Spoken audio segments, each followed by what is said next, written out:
Welcome back to my YouTube channel. Today I actually have something so interesting for you. I have a girl that worked at Google, Apple, 1Scope, CSIRO, Wisetech Global, Cuscal, ASX, and Commbank, and of course, obviously, Maccas. Now, I actually had to look at the full list while reading it because it's so long and it's so much, and I'm pretty sure she has so much to tell us. I always like learning from her. She's with me at uni, and she just has so much to offer. So I'll let her introduce herself, and maybe we can learn something or two from her today. Hi, my name is Tanzy, and like David said, I currently do software engineering at UTS with him. I also just started another new job today at Commbank as a cybersecurity engineer, and I've been working for as long as I can remember. And honestly, I'm ready to stop working because it's just been that long. But yeah, obviously, I started off at Maccas, very exciting job. But I was really intrigued by the idea that you can get anywhere you want to be if you just work hard. And I started to learn how to code basic programming using Python on a website called Grok Learning when I was in year 10. And I was really excited about how when I typed something, I was able to see the difference on a computer. And it just made me realize, like, with the way what the world was progressing, that's where you want to be. You want to be in a place where you can make change. So because I realized that quite young, I also wanted to get industry experience quite young. And I was really annoyed by the fact that people told software engineers or anyone that was pursuing engineering to wait until they had finished university to start working.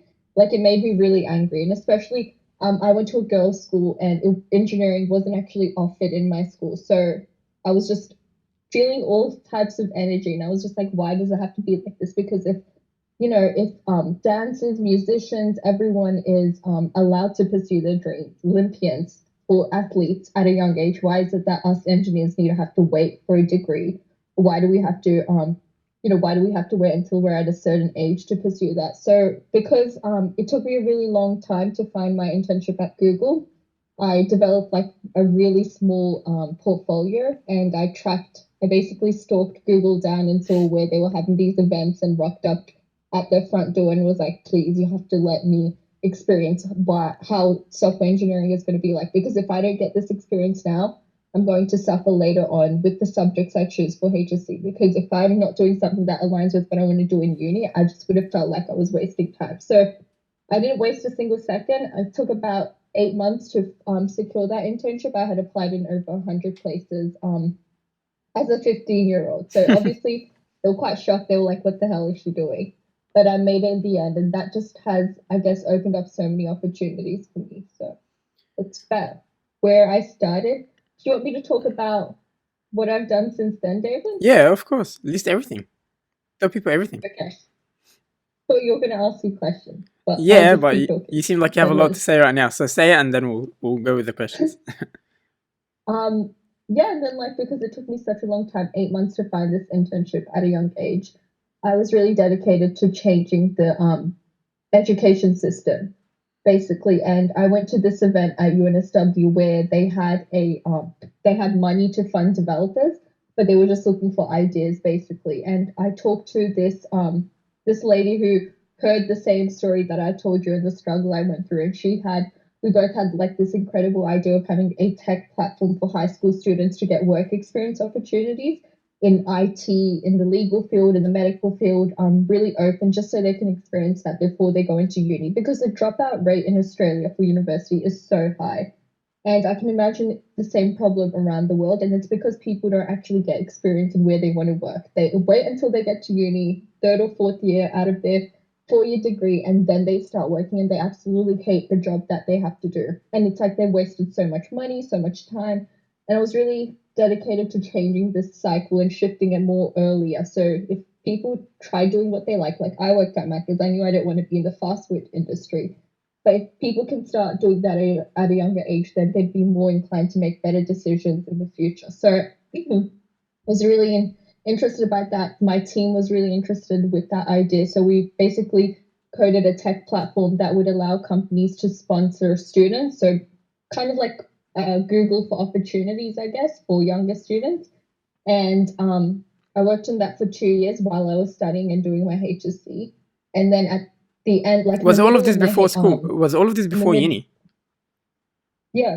Whoa, I thought you were talking about like throughout your uni. All of this was Oh before no, you this entered was the this university. was yeah. This Whoa, was in year 11 and 12. So before I even stepped into youth.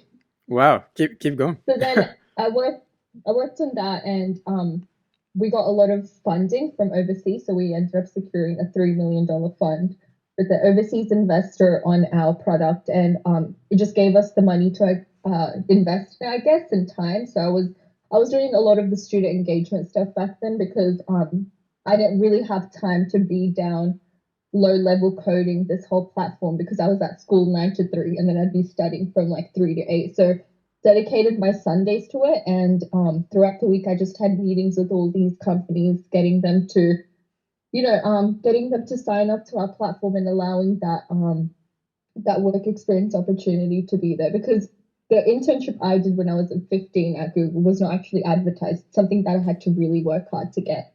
So I was doing the same for all these companies, and in the middle of year 12, we ended up selling it to the Department of Education. Wow. So that startup was acquired by them, and it's something that they're working on embedding towards their curriculum for everyone. So I felt like I had lived a 30-year life in the span Yeah. of 2 years, and I didn't really know what I wanted to do next, to be honest. So I was really confused.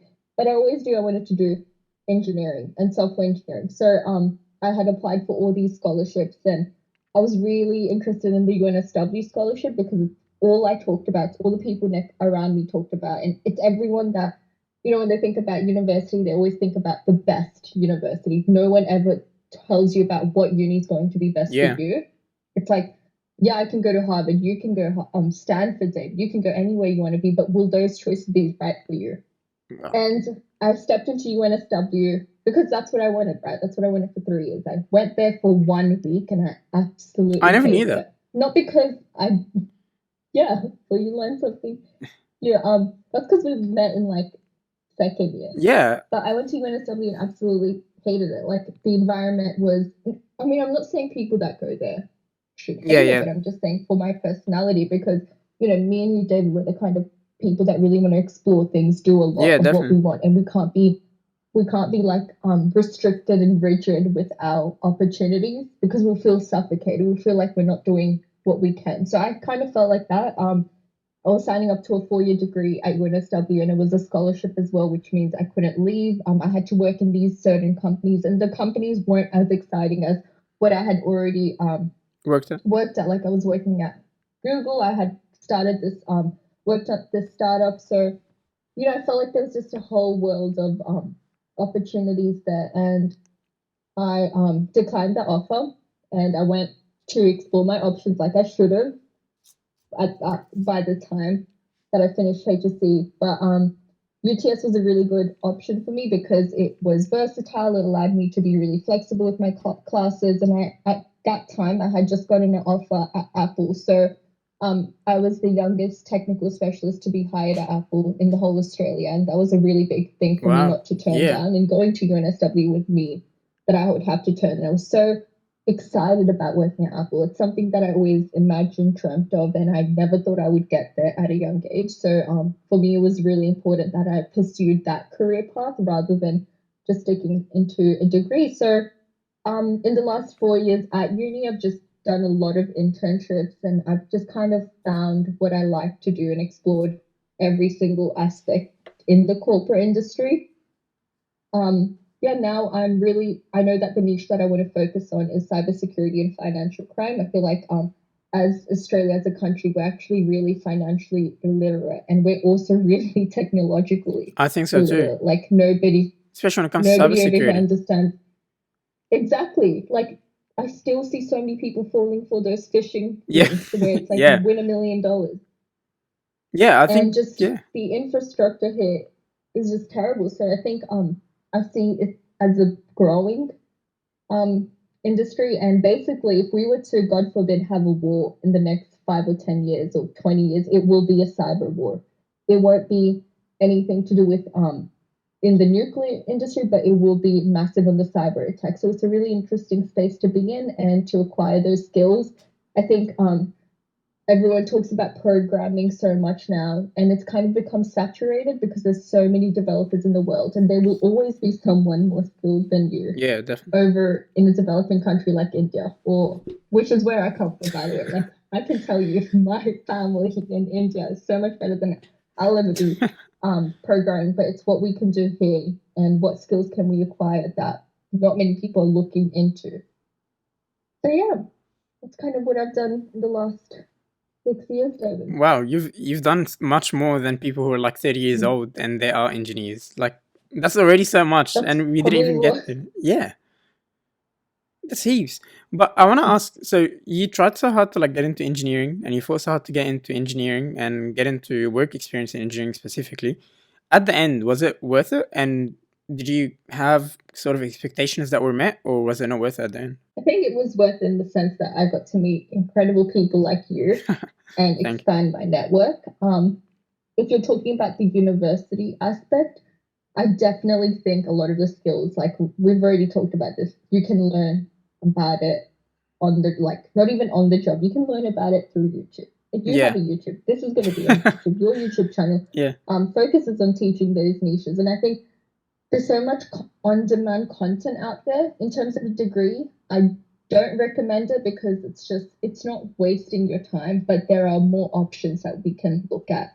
It's more than the traditional, go to uni, get a job, and then get married, have kids, retire. We're not looking at that kind of life anymore. As young people, we want to be financially free at a young age, and we need to be having those conversations on what kind of skills you can do. And I definitely think it's worth it in terms of the skill set you get, because yeah, like I said, it's where the future is going. Everything is technological based. Like, look at some of the things that are happening now, and I'm like, using technology, we can solve that so easily. Like, for example, if a person is infected with COVID, there's currently one COVID infected person roaming around Sydney right now, Yeah. and they cannot track him down. But surely there's something out there that uses GPS tracking and links it back. I know there's a whole idea on like personal data privacy and that topic, but it's just where you want to be. And I think with stuff like that, because everyone's so technologically connected, it's definitely been worth it. Yeah, that great answer. But do you feel like you could have been where you are without actually going to uni? Oh yeah, for sure. Oh, really? I say that all the time. I feel like Yeah, I think so too. Yeah, when I look back at uni, I just think of it as something that I had to get through because I come from a family where they really valued education. Like, if I did go to uni, what would I be doing? And it's like people would have thought that I was taking the shortcut through life. I think uni it's been good in the sense that I've found myself, but I found myself before uni when I was 15. And I think if people started thinking about not relying on one thing, they can make the most out of having stuff that they don't have. So I think, yeah, I could have been where I am without uni. I don't think uni has played a big role. I think we should stop measuring people's intelligence by a degree. Yeah, sure. Elon Musk says this all the time. Like, just because you go to uni doesn't make you smart.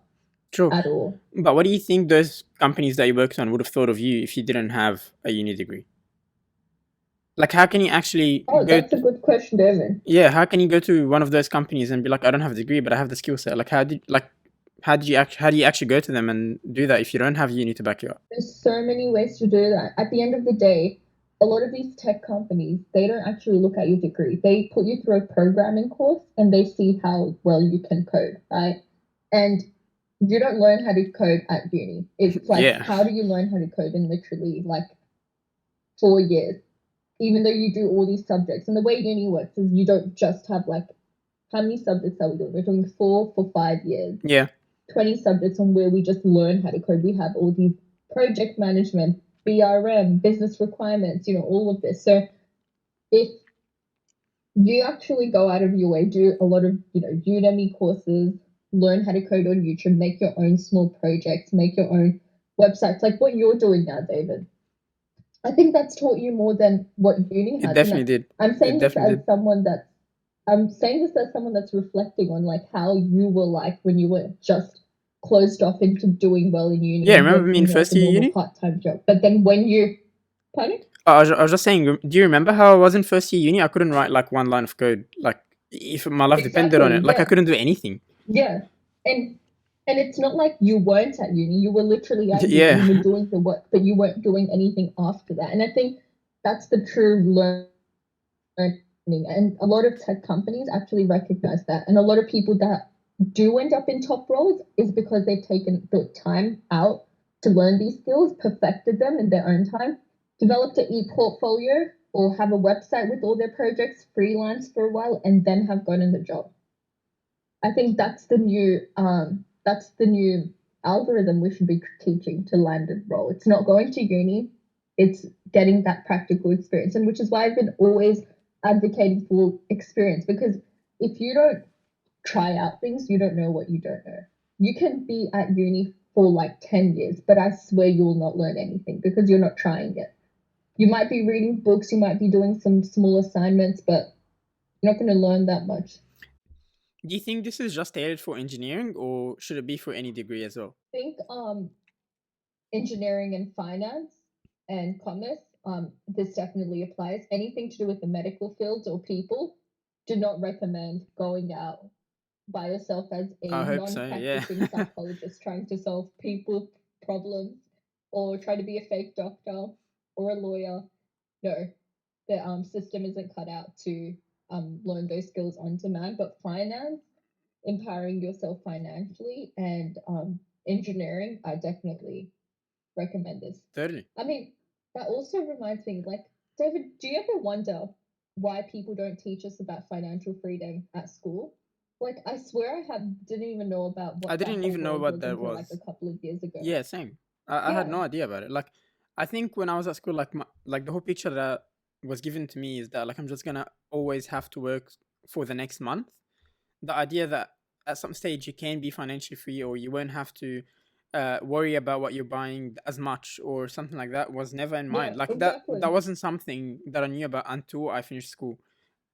But yeah, it's weird. It's funny actually. Yeah, like for me, even in like I think I found out even when I was working in these companies, I found this quite late. Like I know I've done a lot of this stuff, like all these companies, but I think in terms of empowering myself, a lot of that has come later. Like I've just kind of followed the system for a long time and tried to hack myself into it that way. But I think the ultimate goal for everyone would be to have investments that pay for Yeah. you, have businesses that pay for you, that pay for your time. And I think that's where people should be focusing, which is why you see a lot of content creators out there, influencers. Like that's the world we're moving towards. Like literally, you don't even need to have a job if you're an influencer now, because other companies will pay you to sell Literally, yeah. that product because those work more than advertisements. Like, yeah, how many times are you going to trust another Facebook ad? Never. Like I Right. So stopped I looking think at this. it's Yeah. like yeah, it's like moving drastically, and I think people really need to keep up with that change and notice it now, because they're going to be struggling a couple of years down the line because they didn't make the right choices now. Which is why I'm so for making decisions, even if they're wrong, now. And I'm really, what triggers me is people that have the resources and the time to do stuff like this, and they just don't put the hard work in. I think we should all be working hard, and the successful people are not the smartest people. David, let me tell you that. It's the people that have actually worked hard. Uh, Smart people can just say they're smart, but if they don't do anything, like actions speak louder than words. If you don't do anything, you're not going to get anywhere. yeah, I agree. I totally agree. I have a question just before I ask you the other big questions. You know how you said everyone should be prepared to do more and learn more and all this stuff. As software engineers, like like especially during this time and in the next 10 years, we're basically our mission is basically to try and automate everything, or it's basically to try and involve software Mm-hmm. as much as we can. And although me and you and other engineers or people who are involved with tech can be really happy about it, a lot of people are afraid from it, and a lot of people are actually starting to feel like it's going to take their roles or their jobs or stuff. What do you feel we should be doing about that? Like, should we completely ignore that, or should we be doing something that will make Mm-hmm. us both coexist? Like, what do you think we like? What's our role? What's our ethical role when it comes to something like this? Yeah, that is a really good question. I think this is the big question, David. I think I thought about this a couple of months ago, and I felt like yes, I was trying to automate things or do things efficiently, but I wasn't really thinking about the longer term picture, which is kind of why I've landed in cybersecurity. But I think our role is to regulate these laws that exist with technology because they're so old right now. People aren't educated enough about them. And I don't know if you saw in America, Mark Zuckerberg talking to Parliament about some of the Facebook privacy Yeah, issues that were raised, and he was talking to people that literally didn't know what a computer was. And I yeah, think there's a lot of people that are afraid about this, but especially now more than ever, technology is why we've still remained to be so connected to the world in a pandemic, and people really need to realize that. And no one out there, there's always going to be bad people. I mean, they were bad people when people discovered chemistry and nuclear atoms. Like, there were people that were going, creating bombs and all of that. There's always going to be bad people. And same with the cyber world. There's always going to be good people like me and you trying to automate things. And there's always going to be people that are bad. And I think we really need to educate people that, no one's out to get the data, because 90% of what you're doing now is already being captured. And yeah. it's just the new way of life. You, as soon as you're born, you don't have a physical imprint, you have a digital footprint into the world. And I think because I spent a lot of time thinking about what my role was, I think it needs to start with just the laws being regulated around cyber and the digital world, because if the laws don't change, then people feel like it's not a consequence, like they can go out and bully anyone or do anything. And which is what has actually inspired me to take up a law elective this Oh, have year. you? David, did you know that? No, I did not know that. Yeah. What's the subject called? So I think Something. called, I don't know, No look problem. at it, um but I think our bigger role is to just continue and not let the naysayers get in our way, because if we stop now, then we're going to be behind. The world is really quick, it's progressing. We need this. We can't go take a step back. No one in the world has ever done anything taking a step back. That's true. If nobody came up with these ideas like 100 years ago, I mean, me and you would probably be on some farm hand picking seeds and feeding our Yeah, families, and like, do you know what I mean? Like, people need to keep moving. It's the way we live, that's such and a good example. it's Yeah. the way we adapt. So I think it's a complicated one, because it's like, what do we do? But as long as me and you know, and there's a couple of people, like majority of the people that know we're doing the right thing, we should continue. Because what is our bad intent? We just want to, I mean, you do freelancing, you just want to make sure businesses have been digitally equipped with the trends of this world. And I want to make sure that having we're detecting those criminals that want to get through in the cyber world. And like, everyone has their own part, everyone's trying to do the best they can, which is why like companies like Facebook, Instagram, Snapchat, they're about connecting people. And I come from a migrant family, and my parents haven't been able to visit their families in a long time, especially with COVID. We don't know when we're going to see the next end of it, but it's because we have stuff like social media, we can feel connected. And I think that's the important part. Yeah, I think it's definitely very important. I feel like a lot of people actually miss out on the importance of that. Do you feel like there's anything we can do to help those people who are going to be losing their careers or their jobs from technology? Like, is there anything we can help? Because we're definitely going to keep going that direction. But what do you feel? Mm-hmm. What do you think we should be doing to help them also move along with us rather than be left behind? Do you feel like there's anything we can do? We need to be up. I think what you're doing, basically what David's doing, everyone, he's upskilling people through YouTube, and he's creating on demand content for them to learn how to do all the stuff themselves. And I think the more people that do that, then when they have kids, they would instill that idea on their kids. It's like when we talk about environmental and sustainability stuff, we're always talking about the next generation. We're always talking about making smarter choices. And just like that, we need to steer towards the technology side of it and leaning more towards. And I'm not just saying everyone learn how to code. I'm saying be more open to the idea that the world is changing. And it may be that today that you're running a business all in person, and tomorrow you've completely shifted to a Shopify store. Yeah, So it's like, I think it's about using technology to enable people. And a lot of the projects that I did in first and second year uni, I don't talk about it that much, but a lot of them were to enable women in developing countries and how we can give them resources to make better informed decisions about their health, especially coming from like third world countries where they can't openly talk about these kind of topics as well as we do. So I'm not saying everyone learn how to code, but I'm saying everyone can find a way they can make technology work for them.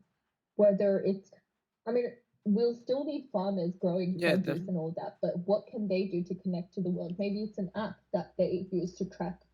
Maybe it's like connecting point A to point B. So it's about using technology to enable their lives. That's amazing. I definitely agree, and I think a lot of people should be doing that. But you mentioned something that I actually want to get into, which is the women part. So you are a woman, and you are an engineer as well. And at the moment, I am doing my graduation project on women in engineering and equity in engineering in general. Mm-hmm. And basically, I'm required to like read so many articles about women in engineering and how do they feel about being in engineering. Why do they feel that way? Um, and I'm not sure if that's true or not in general, but from what I'm reading, Mm-hmm. like everywhere across every single article that I read, although it tries to get people into engineering, but the content of the article tries to like honestly, if I was a girl, I would never join engineering after Yeah. reading an article like that. Like, I don't know who thought that this kind of content would actually help women in engineering. Like, I look at it and I'm a guy, and I'm like, I don't No, want to I be in that. agree. And I basically, just to agree. break Yeah, it off, because yeah, yeah, we always talk about the bad things. I mean, no one, you know, David, like we have so many women in engineering societies and events that we run at UTS, and it pains me. And I know this might be controversial. If anyone out there is watching me and knows me, I'm sorry, but it pains me to see how people only talk about the negative. There are so many positives that you need to embrace in this field because you're bringing in a newer perspective, and you would know, David, like it is, women and men are different. We were made that way, and we have our strengths and weaknesses. Women are good at things. I would say data analytics is a good big factor for women because they're just so good at recalling things, finding connections, that kind of stuff. And men are just more practical, theoretical, and they're less emotional, so they make better decisions. And that's just how it is, and that's what we need to accept. This whole idea of gender equality trying to be 50-50 is not, we're not reaching there because it's not sustainable. It's not something we can get to because we're not acknowledging the individual's strengths and weaknesses. The topic has become about how women can be men. No, it's yeah. not about that. Oh It's about my how god, you women just can be summarized it so better. well. Yeah, Yeah, it's about how women can be better engineers with yeah, what they're good at and make better informed decisions in a team. And I think because we talk about the negatives and about how we'll never be able to reach out, because we won't. I'm telling you, you will be better in some places and I'll be better in one because it's just how we're made. It's how we work. It's like experiences we have. It's the emotional, it's our hormones. It's so many things. So I think we need to embrace it and start talking about the good perspective having a diverse team brings in. I want to talk about my experience at Apple. So Apple is known for hiring a lot of people of different yeah. ages, races, um, gender, genders, Whatever it is. sexual orientation, partners, all of that, right? And the reason why it is a successful company is because they want to make sure there's so many different ideas coming onto the plate. It's not just one, it's not a room full of men, room full of Caucasian men. It's a diverse room full of different ideas, different kind of people that that are creative thinking about the future, and which is why they're leading in that space. It's because they hire like that. And it's because they recognize that every single person has different things to bring to the table and we need to be more diverse in that. But it's not about we need to be like everyone else, because with this whole gender equality, I think it's starting to feel, I don't know to you, but it's starting to feel like me as a woman that everyone just wants to be the same as men, and that's not what we're trying Yes, to do here. yeah. Be different. We're trying to make sure yeah, we're trying to be different, we're trying to embrace ourselves because no person is the same, everyone has good strengths and weaknesses. It's about how we can work together. I know I can say, coming from a team full of men, being the only woman, and having men, like one man in a team full of only women, it's different, the dynamic. Like you just sometimes they just won't think of something you would have thought in a Yeah, second, and vice versa. So I think you're right. I think what we have out there is scaring people, and it's going to make the topic even worse because we're just putting out a story out there how there's not enough women and we need more women. But like why would you sell the hard part of the job? Why would you sell that, especially when Yeah, there's a positive that you definitely. can embrace? So just to clarify, you do think that women can do well in engineering and they can be happy and they won't necessarily be depressed and upset and they'll want to like hate everything and everyone, right? Yeah, All right, yeah, good. basically. It's because they just need to learn how to they first need to believe that they can do it and put the hard work Yeah, I in. think So confidence if is a they big. go into uni, yeah, if they go into uni going, hey, I'm only here because I'm in a women in engineering scholarship, I'm never going to be as good as David in my class, then that already sets them up for failure. But if you go in saying, hey, I'm a women in engineering recipient, I'm a different person in this male dominated industry, I think I have a lot to bring. That's when they will be more empowered to make those good decisions. Yeah, I think I I think you said it more than I could ever say it. Thanks so much, Tanzy. Honestly, you helped me so much, and I'm so glad that you said all the things. It's very helpful. You're definitely much more experienced than I am. Anytime, David. Thank you so much for Oh, coming. no, that's a lie, guys. David is the best No, freelancer no, out no. there. Tanzy, I think without her, I would have probably failed by like second year uni. Like I would have been one of those people that do actually drop out if it wasn't for her. So thank you again, and we'll definitely try to bring her again.